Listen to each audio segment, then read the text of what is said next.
پرسش افکار عموم در رابطه با کار میلیسه ها آخر سال گذشته از طرف وزارت کارهای داخلی انجام شده است. بیش از 81% پرسیده شده ها گفتند که به فعالیت کارمندان میلیسه در تاجیکستان باور دارند.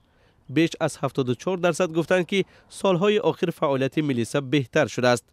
در میان بخش‌هایی که کارشان از نظر ساکنان بهتر بوده است، خدمات تامین ترتیبات جمعیتی، بازرسی دولتی اتومبیلی و خدمات تفتیشاتی نامبر شدند.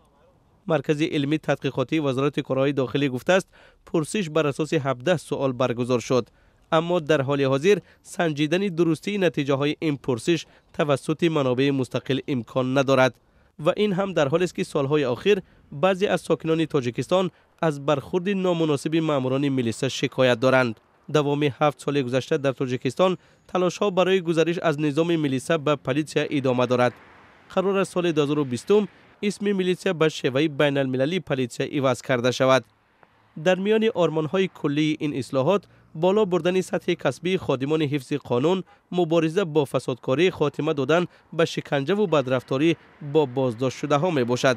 این همان مشکلات است که امروز در رابطه با کاری برخی از خادمان میلیسه تاجیک به عنوان انتقاد صدا می دهد.